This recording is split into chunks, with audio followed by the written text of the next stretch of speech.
Meus irmãos, essa semana eu recebi, esta semana em conversação com alguém, ele me compartilhou comigo a situação que alguém está passando, né? E essa pessoa escreveu, né, em carta aquilo que está passando consigo mesmo. É uma pessoa que passa por algumas situações difíceis, e aí ele, então, na carta ele se perguntava, ele escreveu, quem sou eu? Ele falou, depende do dia. Ele escreveu, quem sou eu? Depende do dia. Às vezes eu sou isso, eu sou aquilo, e me chamam de fulano de tal. Mas às vezes eu sou assim, outras vezes eu sou desse jeito. Eu mesmo nem sei quem sou eu.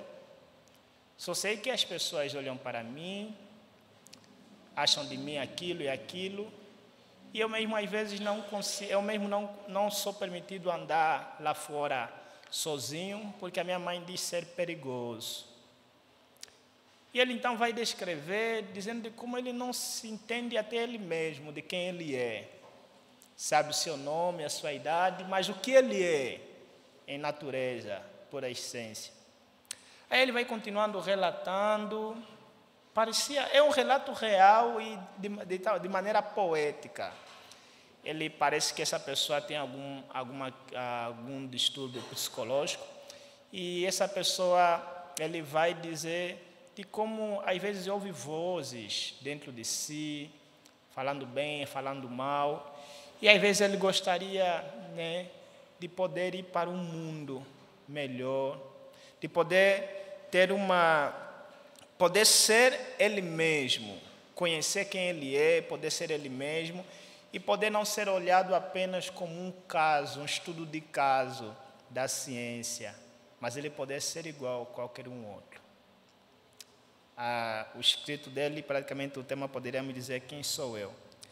E ao olhar para isso e ao olhar para essa situação, às vezes nós nos perguntamos também ao dizer quem nós somos como igreja. Você já parou para se perguntar o que é a igreja? Como a igreja está? Se eu te perguntar o que é a igreja, qual seria a resposta? Quem é a igreja? Como a igreja está hoje? Claro, nós estamos a completar mais um aniversário neste ano, e você poderia dizer como ela está hoje em relação ao passado. Como ela estava no passado, como ela está hoje e como ela vai estar amanhã. Talvez alguns podem dizer, uau, bacharel, hoje a igreja está show de bola, maravilha, eu amo a minha igreja do Jardim da Glória, boa. Como estava no passado? Também bem, graças a Deus. Como qualquer igreja, temos as nossas dificuldades, mas está indo bem. E como vai ser no futuro? Essa pergunta é uma pergunta interessante. Você sabe como vai ser, como foi no passado? Para aqueles que já estiveram aqui mais tempo, ou mesmo hoje na escola dominical, o reverendo mostrou sobre a igreja, né? Falou sobre a igreja, dá um pouquinho da história da igreja. Você sabe como está hoje e no futuro, como essa igreja vai estar? Ou será que a resposta vai ser como da pessoa que eu me relatei, dizendo que ele disse, ela depende do dia. Depende do dia. Essa, meus irmãos, é uma pergunta que às vezes cria estranheza no nosso meio e, de certa forma, temor. Hoje nós somos uma igreja, está tudo bem, estamos caminhando bem, mas como é que vai ser essa igreja no futuro? O que podemos esperar do Jardim Marilene do futuro? Pois bem, meus irmãos, baseado nesse texto, gostaria de trazer uma visão bíblica da Igreja de Cristo. A partir daqui, gostaríamos então de trazer algumas informações, a partir de lá podemos então saber o que é a igreja, como a igreja está, como a igreja vai ser, como a igreja vai caminhar, qual será então o futuro da igreja, a fim então de responder algumas questões que foram aqui apresentadas. Muito bem, baseado no nosso texto, então, gostaria de falar com os irmãos sobre o tema a Igreja de Cristo. A Igreja de Cristo. E com isso, gostaríamos então de trazer uma visão bíblica da Igreja de Cristo. Gostaria de então de falar isso aqui começando com a primeira parte, ou o primeiro ponto, que vai do versículo 13 até o versículo 17, onde vemos então a confissão da igreja. A confissão da igreja. Meus irmãos, a primeira verdade que precisamos aprender sobre a igreja é a sua confissão. Isso nos é ensinado nesses versos, do verso 13 até o versículo 17. Vai dizer o seguinte: indo Jesus para os lados de Cesareia de Filipe, perguntou aos seus discípulos: quem diz o povo ser o filho do homem? Meus irmãos, enquanto Jesus caminhava com os seus discípulos na região de Cesareia de Filipe, ele perguntou para eles o que o povo tem dito sobre o filho do homem. Veja que essa é uma pergunta que visava saber, uma pergunta que visava então, Cristo visava saber aquilo que o povo diz sobre a identidade de Jesus. Até aqui Jesus já havia passado cerca de 2 anos ensinando, pregando e fazendo obras miraculosas diante do povo. Agora ele então se volta para os discípulos e diz: o que o povo tem dito sobre mim?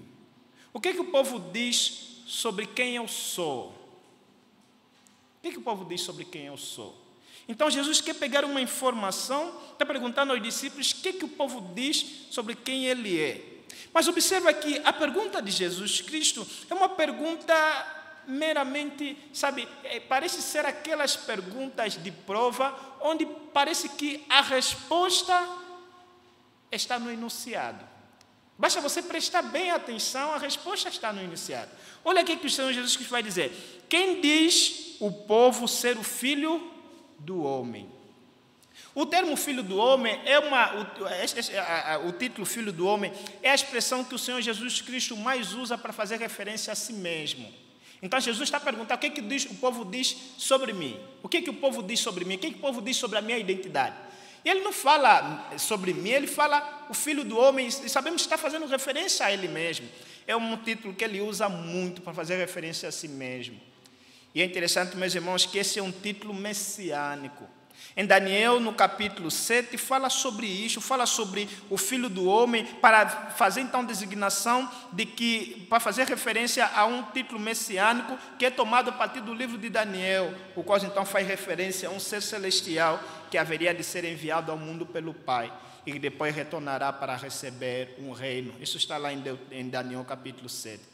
E em resposta, então, os discípulos, eles elaboram uma breve lista de todas as teorias existentes entre o povo sobre quem Jesus é. Alguns diziam que Jesus era João Batista, está lá no versículo 14. E eles responderam: uns dizem João Batista. Então, aqui no versículo 14, nós temos uma lista das teorias do que o povo apresentava do que poderia ser Jesus, de quem poderia ser Jesus, sobre qual era a identidade de Jesus. Uns diziam que Jesus era João Batista. Alguns, como Herodes, pensavam que Jesus de fato fosse o João Batista que ressuscitara. Herodes havia matado João Batista, havia decapitado ele, mas então no capítulo 14 do livro de Mateus, no versículo 1 e versículo 2, é só você voltar um pouco a sua página da Bíblia, você pode ver no versículo 1 e 2: por aquele tempo ouviu o tetrarca Herodes a fama de Jesus e disse aos que o serviam: este é João Batista, ele mesmo ressuscitou dos mortos, por isso nele operam forças miraculosas. Então o próprio Herodes, o tetrarca, ele pensava que Jesus era o João Batista que ressuscitou, a qual ele havia matado. Quando ouviu então sobre a fama de Jesus. Essa é uma das teorias. Os outros, o versículo 14 continua: outros Elias. Ou seja, havia ainda outros que achavam que Jesus era Elias. Essas pessoas pensavam assim devido à profecia de Malaquias, do texto que a gente tem feito exposições, livro que a gente tem feito exposições. No capítulo 4, nós não chegamos lá nesse capítulo ainda, mas no capítulo 4, no versículo 5 de Malaquias, é também você só voltar praticamente algumas páginas da sua Bíblia de Mateus. Malaquias 4, versículo 5, diz assim: e eis que eu envio o profeta Elias, antes que venha o grande e terrível dia do Senhor. Então, fazendo referência sobre Elias que viria e veria preparar o caminho do Senhor. Então, alguns achavam que Jesus fosse o Elias que fora profetizado por Malaquias. Jesus mais tarde vai dizer que João era o Elias que estava por vir. Mais tarde, no capítulo seguinte, estamos no capítulo 16, no capítulo 17, Jesus vai revelar para os discípulos que, na verdade, Elias é o João Batista, aquele que estava dito que haveria de vir preparar o caminho do Senhor. Mas havia ainda um outro grupo de pessoas que dizia que Jesus era o profeta Jeremias. Olha o que ele vai dizer lá no versículo 14. E outros, Jeremias. Então alguns diziam que era Herodes, ou João Batista, outros diziam que era Elias, profeta Elias, e outros diziam que era o profeta Jeremias. Sobre isso não há nenhum texto no Antigo Testamento dizendo que o profeta Elias deveria vir, ou dando uma profecia, uma promessa do profeta Elias no Antigo Testamento, que ele deveria vir então, deveria ressurgir dos mortos e vir então. No entanto, algumas traduções judaicas ensinam que Elias reapareceria na época do Messias. Segundo está registrado num livro apócrifo, segundo Macabeus, capítulo 2, versículo 4 até 8, diz que Jeremias retornaria a fim de devolver o tabernáculo, a arca e o altar do incenso, os quais haviam sido escondidos em uma cova. Quando o povo de Israel foi invadido, então conta a lenda judaica, ou a tradição judaica, que Jeremias ele escondeu a arca, a arca, né, que havia no tabernáculo e as coisas que lá havia. Jeremias então havia escondido, de tal maneira então que no tempo do Messias, Jeremias deveria voltar e trazer a arca. Então, havia essa tradição, e está registrado em 2 Macabeus, no capítulo 2. Mas, irmãos, todas essas teorias a respeito de Jesus tinham algo em comum. Não sei se vocês perceberam. Eles consideravam Jesus como um precursor do Messias. O povo tinha essa concepção. Jesus é um precursor do Messias. É alguém que Deus enviou a fim, então, de falar sobre o Messias que está por vir. Quando se fala de João, quando se fala de Elias, quando se fala de Jeremias, está se falar de profetas. Inclusive, alguns, aqui, a quarta lista, vai dizer, ou algum dos profetas. Ou seja, alguns diziam que era João, outros diziam que era Elias, outros diziam que era Jeremias, mas outros não tinham certeza, então diziam, é algum dos profetas. Não sabemos quem é, mas é algum dos profetas. E todas essas teorias sobre Jesus, sobre a identidade de Jesus, tinham algo em comum. Jesus era um profeta precursor do Messias. Ele foi enviado para vir e anunciar sobre o Messias que estava por vir, o Messias que foi profetizado no Antigo Testamento. O Messias que foi profetizado no Antigo Testamento. Meus irmãos, é interessante perceber nós não precisamos gastar muitas palavras aqui para mostrar que todas essas teorias sobre quem Jesus estavam erradas. Essas pessoas estavam confusas sobre a pessoa de Jesus. Mas geralmente não é mesmo assim? Não é assim quando nós perguntamos para as pessoas no mundo afora? Você sai no mundo afora e pergunta, quem é Jesus? Você vai ver teorias sobre tudo. Jesus foi um grande homem, foi um profeta. Jesus foi homem do bem. Jesus foi um pregador, evangelista. Jesus foi um revolucionário, também há essa teoria. Jesus foi um revolucionário, um político. Jesus foi aquilo, foi isso e foi aquilo. Há várias teorias também nos nossos tempos, dizendo quem Jesus é. E as teorias podem ir de A a Z, dizendo sobre a identidade de Jesus. Mas é interessante que todas essas teorias são periféricas. Elas até podem acertar uma coisa ou outra, mas elas não acertam um todo sobre quem Jesus é, sobre quem Jesus realmente é, sobre quem Jesus é.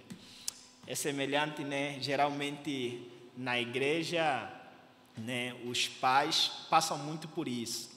Aí o pessoal olha lá, as criancinhas, os jovens dizem, ela é a mãe da fulana.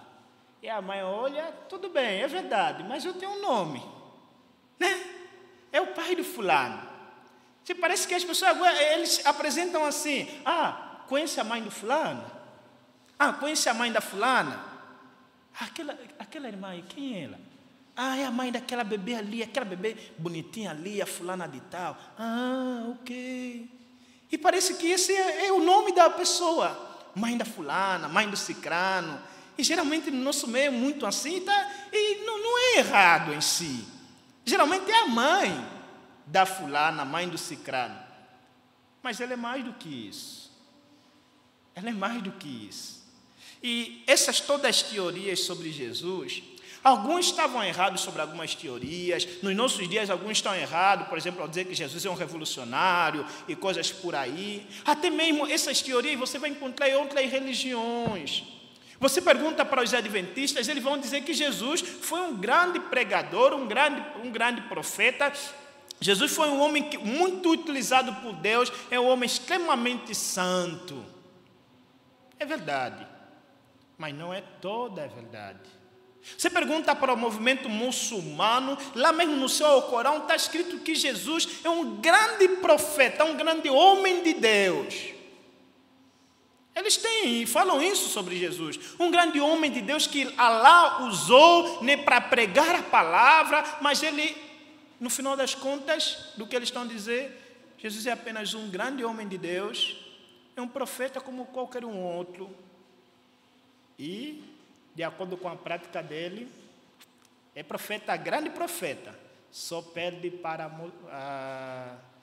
Mohamed, né? Acho que é Mohamed, o homem de lá, do profeta, o maior profeta deles lá. Então, podemos encontrar várias teorias sobre isso. Observe, meus irmãos, que Jesus não mostra muito interesse sobre o que o povo diz sobre quem ele é. Olha no versículo 15. No versículo 14, eles apresentam as teorias. Agora, no versículo 15, olha a resposta de Jesus.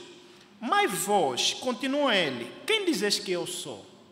Jesus não apresenta nenhum comentário sobre as teorias que dizem sobre quem ele é. Jesus iniciou uma pergunta: quem diz o povo ser o filho do homem? Aí tem várias teorias sobre quem é Jesus. E Jesus se voltou para os discípulos e disse: mas vós, quem dizes que eu sou? Veja, parece que Jesus está mais interessado sobre aquilo que os discípulos acham sobre quem ele é. Observe aqui uma mudança. Jesus passou de um público distante, o povo, para um público próximo, os discípulos. Mas vós, quem dizes que eu sou? Meus irmãos, no grego, deixa essa coisa mais interessante, no sentido de que aqui está mais vós. No grego, o pronome está no início. Se formos traduzir literalmente, seria o seguinte: vós, porém, continua ele, quem dizes que eu sou? Ou seja, dando uma ênfase sobre o público próximo de Jesus. Vocês. Ou seja, eu estou interessado em vocês. Jesus poderia muito bem dizer aqui, usar a expressão, e vocês? Tá, o povo pensa isso, e vocês? Jesus usou aqui um advérbio, né, para contrastar, mas vós. Isso é que eles dizem, mas vós. Olha, é diferente de, isso é que eles dizem, e vocês? Mas vós, está contrastando o público distante e o público próximo de Jesus, aqueles que estavam diariamente com Jesus. Jesus está interessado nisso. Vocês, o que dizem? Igreja do Jardim Marilene, e vocês? Quem vocês dizem sobre a identidade de Jesus? Completamos 50 anos, né, desde a fundação, 30 e tal anos de igreja, mas dia após dia nos reunimos aqui. Quem é Jesus para nós? Quem é Jesus para a Igreja do Jardim Marilene? Jesus está mais interessado sobre o que você pensa sobre Ele do que o que o mundo pensa sobre Ele. Veja a resposta no versículo 16. Respondendo Simão, Pedro disse: tu és o Cristo, o Filho do Deus vivo. Ah, meus irmãos, aqui está aquilo que é a confissão da igreja. Simão Pedro, em resposta a Jesus, ele vai dizer: tu és o Cristo, o Filho do Deus vivo. Olha aqui, a pergunta de Jesus é para todos os discípulos, e a resposta de Pedro é em representação a todos eles. Tu és o Cristo, o Filho do Deus vivo. Mas, irmãos, são apenas 9 palavras de Pedro. Mas essas 9 palavras constituem naquilo que é a essência da fé cristã. Tu és o Cristo, o Filho de Deus vivo. O que o Pedro quer dizer com isso? Meus irmãos, o nome Cristo é a tradução grega para o nome, para a língua hebraica, que é Messias, ou Mashiach no hebraico, que é Messias traduzido como sendo o ungido. E esse Messias que foi prometido, Messias a qual Pedro diz que ser Jesus, é aquilo que foi prometido no Antigo Testamento. Todo o Antigo Testamento fala sobre o Messias, fala sobre o Messias que foi prometido, que Deus prometeu enviar para salvar a humanidade. Essa promessa começa lá em Gênesis 3,15 e vai se desdobrando em toda a história do Antigo Testamento. Mas, irmãos, em Gênesis 3,15 tem a promessa do filho da mulher que deveria esmagar a cabeça da serpente. E todo o Antigo Testamento é apenas um desenvolvimento dessa promessa sobre o Messias que estava por vir. Toda a Bíblia vai falar sobre isso. O livro de Malaquias, inclusive, que é o último dos profetas, vai falar sobre esse Messias que está por vir, ao qual então será precedido por o seu servo, pelo seu profeta, que Malaquias vai chamar de Elias, e Jesus vai identificar no capítulo 17 como sendo João Batista.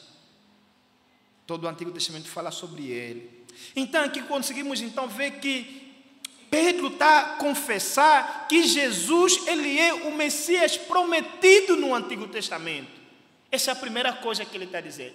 Mas outra coisa, ao mesmo tempo, Pedro vai dizer que ele é o Messias prometido no Antigo Testamento e que ele é o Filho do Deus vivo. Ou seja, Pedro aqui ele combina sobre aquilo que é Cristo Jesus. Aqui, meus irmãos, nós encontramos a resposta completa, total, cabal sobre a identidade de Jesus. Quem é Jesus? Jesus é o Messias prometido. Jesus é o Deus homem. Essa é a identidade de Jesus. Ele não é apenas um profeta. Ele não é apenas um grande homem de Deus. Ele é o Messias prometido. Mas esse Messias prometido, ele é Deus homem. Ao falar do Messias, está fazendo referência àquele que foi chamado como sendo, aquele que foi profetizado como sendo o filho de Davi, o rei de Israel. Portanto, tinha uma descendência, era uma pessoa. Mas identificar que ele é o Filho do Deus vivo, está apontando para a natureza divina dessa pessoa. Então temos aqui a conjugação e a resposta sobre quem Jesus é. Jesus é o Deus homem, o Messias que foi profetizado no Antigo Testamento. M.S. Maia, em um dos seus livros, faz pertinentes colocações sobre isso. O homem moderno é levado a ter um altar ou um autoconceito da pessoa de Jesus Cristo. Chamam-no de grande mestre, grande revolucionário, líder religioso, humanitário, profeta, um homem quase divino, um homem cheio de Deus. E a lista continua, etc. Portanto, todavia, devemos notar que qualquer juízo a respeito de Cristo, que em primeiro lugar não reconhece o fato dele ser o próprio Deus encarnado, é na realidade não um elogio, mas sim uma diminuição do seu ser, por isso uma ofensa, uma blasfêmia. Não existe cristianismo sem a pessoa de Cristo, enquanto que nas diversas religiões o ponto central está no que foi ensinado. No cristianismo o ponto central, vital e convergente, é a pessoa de Cristo. Mais do que um ensino, o cristianismo é uma pessoa, Jesus Cristo, verdadeiro Deus e verdadeiro homem. Quem é Jesus? Jesus é o Messias prometido, o verdadeiro Deus e verdadeiro homem. É uma só pessoa com duas naturezas, natureza divina e natureza humana. Meus irmãos, esta é a confissão da Igreja de Cristo. Uma igreja que se esquece desta confissão ou a nega não é absolutamente uma igreja. Cristo não aceita uma confissão a respeito de quem Ele é, que seja diferente desta. Podemos ter um autoconceito de Cristo, mas se nós não confessarmos que Jesus é o verdadeiro Deus homem, nós não podemos ser chamados de igreja de Cristo. A igreja de Cristo é uma igreja que confessa que Cristo é Deus homem. Assim como lemos no livro da liturgia, num dos textos da liturgia em 1 João, no capítulo 2, dizendo que os anticristos são aqueles que negam de que Cristo veio em carne. de que Cristo é Deus, mas Ele também é homem ao mesmo tempo. E nós precisamos confessar isso, meus queridos irmãos. Confessamos que Ele é Deus, Ele é homem. E era necessário Ele ser assim, Deus, homem. Um mistério que a gente não entende, mas a gente aceita pela fé, porque isto é a identidade de Cristo. Igreja do Jardim Marilene, se nós tivermos uma confissão aquém disto, é uma heresia. Portanto, não poderemos ser considerados a igreja de Cristo. A igreja de Cristo é uma igreja confessante. Confessa de que Jesus é o Deus homem. Jesus é o Deus homem. E olha, meus irmãos, que nós admiramos a reforma, nós admiramos o calvinismo, mas como disse o pastor Charles Spurgeon uma das vezes, ele falou o seguinte: olha, eu sou calvinista, eu amo ser calvinista, eu admiro os postulados da reforma, mas se fosse me perguntar qual é a sua bandeira, qual é a sua confissão, a minha confissão é de que Cristo, Jesus é o Cristo, Jesus é a nossa bandeira. Meus irmãos, por mais que a gente ama vários postulados da reforma, várias outras coisas, mas todas estas aqui estão subordinadas nesta principal confissão da igreja: Jesus é o Deus homem, aquele que foi enviado por Deus para nos salvar dos nossos pecados. Como homem nos representa, portanto na cruz levou os nossos pecados nos representando. Ele é o segundo Adão, mas não era apenas ser um homem, tinha que ser um homem perfeito. E esse aqui somente Deus pode ser. Por isso Ele que tinha que se encarnar para morrer por nós. A igreja confessa, portanto, que Jesus é o Deus homem. Mas observe, meus irmãos, que quando você se pergunta, tá, mas por que o mundo tem uma confissão diferente da igreja sobre quem Cristo é? O versículo 17 vai responder. Então Jesus lhe afirmou: bem-aventurado és, Simão Barjonas, porque não foi carne e sangue que te revelaram, mas meu Pai que está nos céus. Meus irmãos, a designação Simão Barjonas, isto é, Simão, filho de Jona, Bar é a expressão para filho, então a tradução seria, ou uma expressão literal seria Simão, filho de Jonas, era uma lembrança de que Pedro era por natureza simplesmente um filho humano de um pai humano. Portanto, ele não poderia por si mesmo perceber quem Cristo é. Essa aqui, meus irmãos, a razão por que o mundo confessa outra coisa e a igreja confessa outra coisa. É porque o mundo é apenas filho de homem e não conseguem compreender a verdadeira identidade de Cristo. Mas a igreja, eles foram aqueles pelos quais Deus revelou. Deus revelou a identidade do Filho sobre eles. É mesmo no próprio texto de Mateus, no capítulo 11, o nosso Senhor Jesus Cristo, ele diz uma coisa interessante no versículo 25. Depois de ver que, depois de ter dado palavras duras sobre o povo de Cafarnaum, o povo de Corazim, o povo de Betsaida, por causa da incredulidade dele, o povo de Tiro o povo de Corazim e Betsaida. Aí depois Jesus exulta no versículo 25, expressando uma gratidão. Olha o que vai dizer: por aquele tempo exclamou Jesus: graças te dou, ó Pai, Senhor do céu e da terra, porque ocultaste estas coisas aos sábios e instruídos e as revelaste aos pequeninos. Sim, ó Pai, porque assim foi do teu agrado. Tudo me foi entregue por meu Pai.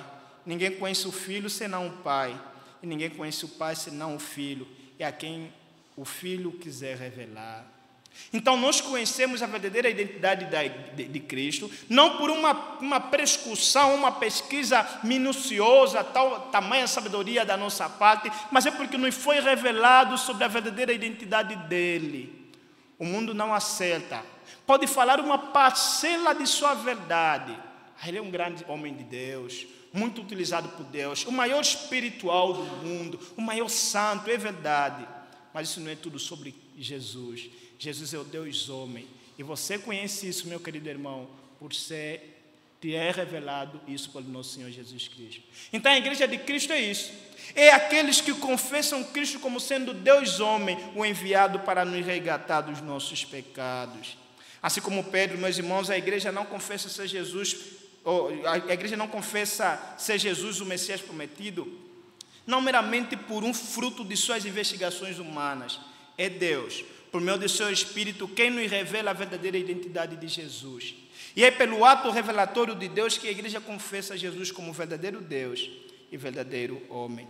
É por isso que você se une à igreja, porque você entende que Jesus é o verdadeiro Deus e verdadeiro homem, enviado para morrer pelos nossos pecados, para nos justificar.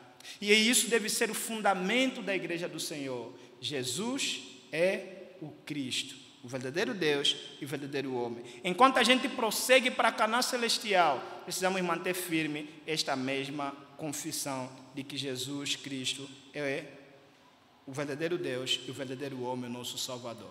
Agora o versículo 18 vai prosseguir apresentando mais uma identidade da igreja, mais uma verdade sobre a igreja. Onde ele está aqui, vamos ver a edificação da igreja. Primeiro vimos a sua confissão, agora vamos ver aquilo que é a edificação desta igreja de Cristo. Vamos ver. O versículo 18 diz assim: também eu te digo que tu és Pedro, e sobre esta pedra edificarei a minha igreja. Olha, meus irmãos, que a declaração inicial de Jesus no versículo 18 se constitui numa afirmação mais controversa entre os estudiosos do Novo Testamento. O substantivo Pedro e Pedro são as mesmas palavras no grego. Pedro é Petros e Pedra é Petra, respectivamente.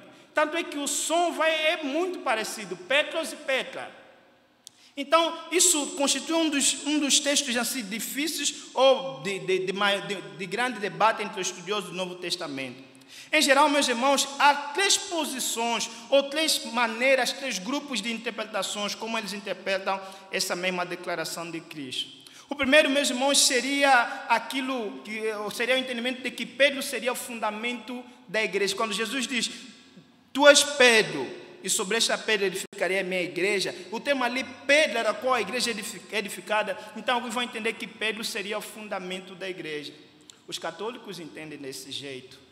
E dizem que aqui Cristo confiou os cuidados da igreja a Pedro.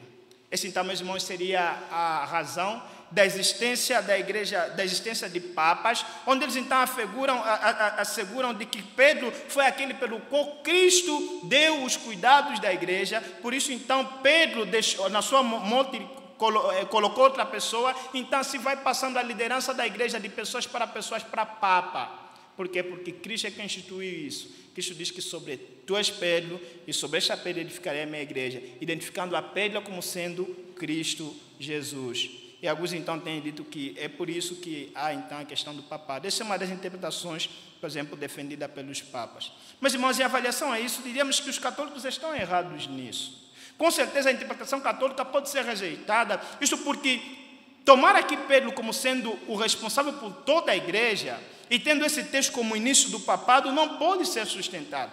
Meus irmãos, vemos que Pedro nunca, em toda a Bíblia, Atos dos Apóstolos, nas cartas, ele nunca demonstrou isso, nem reivindicou a autoridade sobre a igreja ou seus demais presbíteros. A igreja foi dirigida pelos apóstolos e presbíteros, e não por Pedro simplesmente. Lá em Atos capítulo 15, quando tem lá o concílio de Jerusalém, Pedro teve voz, assim como os demais apóstolos tiveram voz. Aliás, a resolução final daquela discussão lá em Atos 15, não foi Pedro quem disse, foi Tiago. Foi Tiago. E ademais disso, em 1 Pedro, no capítulo 5, quando Pedro vai escrever para as igrejas, Pedro não vai se colocar acima dos outros, dizendo que ele é o cara, ele é o líder. Ele vai dizer o seguinte no capítulo 5, no versículo 1: rogo, pois, aos presbíteros que há entre vós, eu, presbítero como eles. Ou seja, Pedro se coloca na mesma posição. Ele não é maior dos outros, ele não tem uma proeminência sobre a igreja. A igreja sempre foi dirigida pelos apóstolos e presbíteros do Senhor. Mas a segunda interpretação, semelhante a essa, é defendida por alguns evangélicos, onde dizem então que Pedro, em representação dos demais apóstolos, são o fundamento da igreja.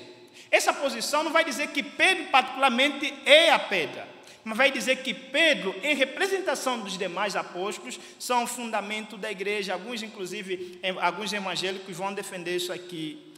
vão interpretar dessa forma. Para eles, Pedro, junto dos demais apóstolos, são fundamentos sobre qual a igreja é edificada. E eles poderiam usar, eles usam também o texto de Efésios capítulo 2, versículo 20, quando diz que edificado sobre o fundamento dos apóstolos e profetas, usando então esse texto para dizer que Pedro e os apóstolos são a pedra pela qual Cristo edifica a sua igreja. É difícil de pegar essa interpretação, é difícil, pois Jesus Cristo é chamado de o fundamento da igreja. O fundamento é Cristo Jesus, como podemos ver, por exemplo, em 1 Coríntios capítulo 3. Mas a terceira e última interpretação sobre isso diz que a confissão de Pedro é a pedra, que a confissão de Pedro é que é a pedra sobre a qual a igreja é edificada. Então, quando Pedro diz, tu és o Cristo, o Filho do Deus vivo, as pessoas então alguns interpretam isso aqui como sendo essa confissão de Pedro, como sendo a pedra sobre a qual a igreja é identificada. Alguns estudiosos então veem aqui um trocadilho que Jesus faz entre o nome de Pedro, Petros, e o nome pedra, Petra. Como disse, meus irmãos, esse é um dos textos mais controversos entre os estudiosos do Novo Testamento. Temos bons estudiosos para cada lado, por exemplo, nas duas últimas interpretações. Mas gostaria, meus irmãos, de aqui dizer que, embora eu seja um anão no meio dos estudiosos, não sou ninguém, mas, se me permitam dizer, eu me inclino a pensar que estas palavras de Jesus fazem referência à confissão de Pedro. Não que Pedro seja a pedra, ou que os apóstolos sejam a pedra sobre a qual a igreja é edificada, mas sim que a confissão de Pedro é que é a pedra sobre o qual Cristo sobre o qual a igreja de Cristo, sobre o qual Cristo edifica a sua igreja. Ou seja, a igreja de Cristo é edificada sobre a confissão de que Jesus, como Messias prometido, o verdadeiro Deus e verdadeiro homem, é então o fundamento da igreja. Mas deixando essas controvérsias de lado, notemos que Cristo, é Cristo quem edifica a sua igreja. Olha aqui a ênfase que Jesus Cristo vai dar. Também eu te digo que tu és Pedro, e sobre esta pedra eu edificarei a minha igreja. É Cristo Jesus quem edifica o seu povo, é Cristo Jesus quem edifica a sua igreja. Eis aqui uma ênfase: eu edificarei a minha igreja. Meus irmãos, não há alguém mais interessado no crescimento da igreja do que o próprio Cristo Jesus. Você talvez pode estar preocupado em como vai ser o futuro da igreja. Tudo bem, completamos aniversário, estamos caminhando bem, mas amanhã como é que vai ser? É que Jesus Cristo nos assegura de que Ele vai edificar a sua igreja. Vai acontecer problemas, acontece como em qualquer lugar, mas tenha sempre a certeza de que a igreja de Cristo sempre será edificada por Cristo. Nós aprendemos no domingo passado sobre o sermão do reverendo Tiago, de Cristo como sendo bom pastor, aquele que dá vida pelas ovelhas, aquele que tem as ovelhas nas suas mãos e ninguém vai arrebatá-las das suas mãos. E podemos ter certeza disso, meus queridos irmãos. Venha o que vier, a igreja será edificada sobre Cristo Jesus. Cristo se responsabiliza em edificar a sua igreja. A igreja é dele. E é ele o responsável em edificar a sua igreja. Isso deve servir, meus irmãos, de certeza de que ele realmente edifica a sua igreja. Bem como deve servir de ensino para nós, que às vezes nos decepcionamos com a igreja. Essa igreja parece que o navio está a caminhar errado. Essa igreja está com bastante problemas, parece que, olha, esse navio vai decolar, é melhor eu cair fora. Eu não sei o que vai ser dessa igreja. Lembre-se, meus queridos irmãos, a igreja de Cristo é o juntamento de um povo complicado, sim, mas de um povo redimido. Ainda não somos tudo o que devemos ser, mas pela operação do Espírito Santo já não somos aquilo que nós éramos. Deus quis que a sua glória fosse vista no ajuntamento de um povo imperfeito, mas que diariamente é edificada por um Salvador perfeito. A igreja de Cristo, e Ele vai edificar a sua igreja. Ele vai edificar a sua igreja. E, meus irmãos, Ele mesmo o próprio Cristo Jesus deu os meios pelos quais Ele usa, ou os meios que Ele usa para a edificação da sua igreja. Ele distribuiu dons entre o seu povo para a edificação da sua igreja.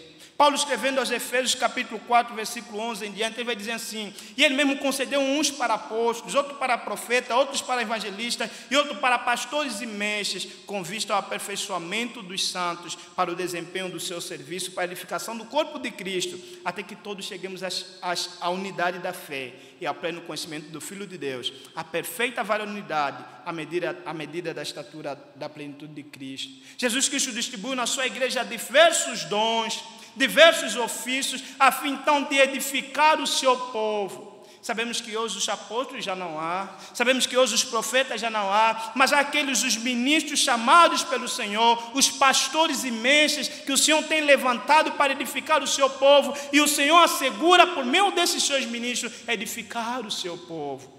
Por isso, até a volta de Cristo, a igreja vai ser edificada. Não vai faltar edificação para a igreja, não vai faltar alimento sólido, não vai faltar nutriente para você, não vai faltar nenhuma da alimentação que possa contribuir para você estar bem nutrido enquanto você caminha para Jerusalém Celestial. Pode ter certeza, meus irmãos, vocês serão edificados pelo bom pastor que é Cristo Jesus. Ele é o supremo pastor, que usa dos seus pastores que ele chamou. Pastores imperfeitos, é verdade, mas são aqueles que o Senhor tem chamado, tem lapidado, tem trabalhado, para por meio deles edificar a sua igreja. E sem falar também dos diferentes dons que ele distribui entre a igreja mesmo, entre os irmãos, para a nossa própria edificação. Meus irmãos, nós então devemos prestar atenção melhor aos meios que Deus usa para a nossa edificação. Para a nossa edificação. Devemos prestar mais atenção à oração como meio de graça, a leitura da palavra de Deus como um meio para a nossa edificação. Devemos ouvir atentamente a pregação da palavra de Deus, os ensinos da palavra de Deus, bem como devemos participar assiduamente da ceia do Senhor, porque são meios que Deus usa para a edificação da sua igreja. E você precisa fazer isso. Em terceiro lugar, meus irmãos, ainda no versículo 18, Cristo vai apresentar novamente outra verdade sobre a igreja. Olha o que ele vai dizer lá no final. E as portas do inferno não prevalecerão contra ela. Aqui nós vemos, meus queridos irmãos, o triunfo da igreja. Ele já falou sobre a confissão da igreja, falou sobre a edificação da igreja, agora aqui ele vai falar sobre o triunfo da igreja. A afirmação de que Cristo edifica a sua igreja leva a outra verdade sobre a igreja de Cristo. O texto, meus irmãos, apresenta uma igreja triunfante. Cristo afirma que as portas do inferno não prevalecerão contra ela, não prevalecerão. Ele vai edificar a sua igreja e as portas do inferno não vão prevalecer sobre ela. Novamente, meus irmãos, aqui também há uma outra discussões sobre o que significa as portas do inferno e há várias interpretações sobre eles. Alguns entendem portas do inferno como uma referência à morte. Isso pelo fato de que o termo grego aqui utilizado para o inferno, ele é o Hades, que é a região dos mortos, era o conceito da região dos mortos. Segundo essa interpretação, então, Cristo está declarando a vitória de sua igreja, inclusive sobre a morte, ou seja, eu vou edificar a igreja, que nem a morte vai poder o parar, como sendo então a morte o inimigo, ou o último inimigo que vai ser destruído, como está lá em 1 Coríntios 15. A ideia então seria de que nem a morte seria capaz de vencer a igreja. Mas uma outra interpretação para essas palavras de Cristo é que Hades aqui pode servir como uma indicação de inferno. Como está traduzido nesta nova versão, como está traduzido aqui na nossa versão. Segundo essa interpretação, então, portas do inferno seria então uma figura de linguagem. E aqui estaria então representando Satanás e seus demônios, que usam de suas artimanhas para assaltar e destruir a igreja. O que temos aqui então seria uma promessa de Cristo de que a sua igreja, ou uma promessa da vitória da igreja de Cristo sobre as forças do mal. Qual interpretar? Qual pegar? A morte ou Satanás e os seus demônios? Eu acho que não precisamos escolher entre um ou outro. A igreja é triunfante sobre a morte, a Bíblia fala sobre isso. E a igreja também é triunfante sobre Satanás e os seus demônios. A igreja também é triunfante. Independentemente de qual seja a interpretação correta, creio que as duas se encaixam aqui. E a ideia é que a igreja é uma igreja triunfante. A igreja de Cristo é triunfante. Nem a morte, nem as artimanhas malignas poderão destruir a igreja de Cristo Jesus. Meus irmãos, quando nós estudamos a história da igreja, podemos perceber como ao longo da história, seja na Bíblia ou na história da igreja, como se utilizou diferentes métodos cruéis de martírios a fim de acabar com a igreja do Senhor. Mas, meus irmãos, isso não trouxe a destruição da igreja. Antes se percebeu que o sangue dos mártires, na verdade, é a semente da igreja. Podia morrer um Estevão, mas se levantava um Paulo, como dizia Tertuliano, o sangue dos mártires é a semente da igreja. Meus irmãos, até hoje, nos diversos países comunistas, muçulmanos, o evangelho tem prosperado e a igreja tem se mantido firme e forte na devoção e serviço a Cristo. Temos uma certeza, meus irmãos, A igreja de Cristo é triunfante. Ela é triunfante. Um dos dias, meus irmãos, alguém me convidou lá em Angola para participar de uma conferência que eles estavam realizando na sua igreja. E a conferência, então, era o seguinte: a volta de Cristo. E aí se falava sobre o esfriamento e a apostasia da igreja. Eu olhei para o convite, olhei para o tema e o subtema, eu falei: meu querido irmão, eu tenho prazer em estar com vocês, será um privilégio, mas gostaria de conversar com vocês sobre o subtema, quando vocês dizem sobre aquilo que é, eles falavam, o desvio, né, o desvio de Cristo, o desvio da igreja, e aquilo que é o desvio da igreja, né? Eles falavam aquilo que era o desvio da igreja, uma expressão, acabei de usar agora e acabei me esquecendo, né? Aquilo que é a apostasia da igreja, exato, aquilo que é a apostasia da igreja, o esfriamento e a apostasia da igreja. Eu falei: meus irmãos, não tem como sustentar isso biblicamente. A igreja de Cristo não se apostata. A igreja de Cristo não se apostata. A igreja de Cristo é triunfante. Ela não vai se apostatar, porque Cristo prometeu edificar a sua igreja. Prometeu edificar a sua igreja.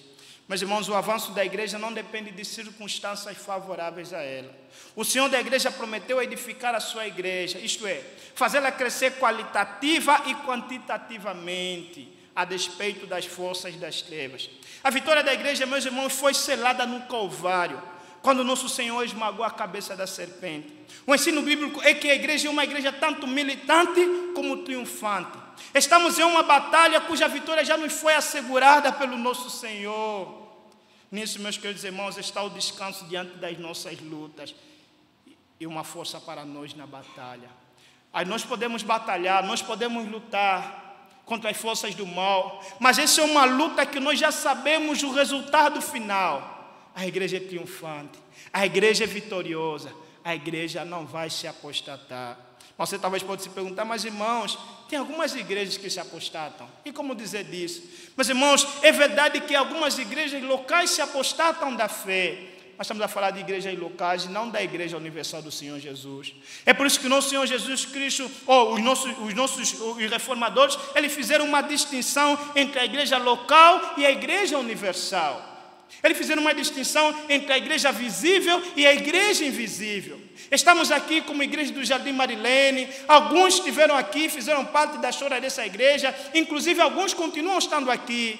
Mas olhamos para a direita, olhamos para a esquerda. Aquele irmão que começou conosco, essa igreja já não está, se desviou. Aquela irmã se desviou. E como é que esse pregador nos fala que a igreja não vai se desviar? Meus queridos irmãos, há diferença entre a igreja visível e a igreja invisível. A visível são aquelas que a gente vê. Todos nós aqui estamos misturados entre joio e trigo. Isso não são as palavras do pregador, mas palavras do nosso Senhor Jesus Cristo. Mas a igreja invisível, a igreja universal, aquela que somente Deus conhece, e muitos aqui fazem parte desta igreja. Aqueles que confessam Jesus como verdadeiro Deus e verdadeira igreja, esses são a igreja do Senhor Jesus Cristo, e essa é a igreja triunfante, a igreja que não vai se apartar. Ainda falando novamente sobre 1 João, o texto da liturgia, falou de como muitos saíram de nós. Ele vai falar que saíram de nós porque não eram dos nossos, porque se fossem dos nossos, permaneceriam conosco. Meus irmãos, aqueles que se apartam da igreja, revelam não fazer parte da igreja de Cristo. Se eles não voltarem, é porque nunca fizeram parte da igreja de Cristo. Há alguns que, por encanto do mundo, artimanhas de Satanás, eles se desviam da igreja, saem da igreja sim. Mas essas pessoas, aqueles que regressam, é porque são verdadeiras ovelhas de Cristo Jesus, como o filho pródigo vão e percebem que o verdadeiro banquete está na casa do Pai, eles voltam. Mas aqueles que se desviaram e não voltaram, podem saber, se morrerem assim, sem voltar para o Senhor Jesus Cristo, nunca fizeram parte da verdadeira igreja de Cristo. Pois a igreja de Cristo é uma igreja triunfante. É uma igreja triunfante. Meus irmãos, nisso também, então, devemos aprender, meus irmãos, que o Senhor sempre vai ter a sua igreja. O Senhor tem a sua igreja espalhada pelo mundo inteiro, como sendo a igreja do Senhor Jesus Cristo. Devemos, meus queridos irmãos, então, nisso aqui, nos livrar daquilo de achar que nós somos a única igreja do Senhor verdadeira. Não. A igreja do Jardim Marilene é a igreja do Senhor, sim, mas a igreja do Senhor é espalhada pelo mundo inteiro. Às vezes eu observo algumas pessoas, inclusive presbiterianos, que batem no peito a favor da sua igreja e até têm receio de visitar outras igrejas, até inclusive presbiterianas, porque acham que a igreja dele é a única igreja perfeita. Nós temos o pastor tal, nós temos o pregador tal, é a nossa igreja, e acham que aquela igreja é a única.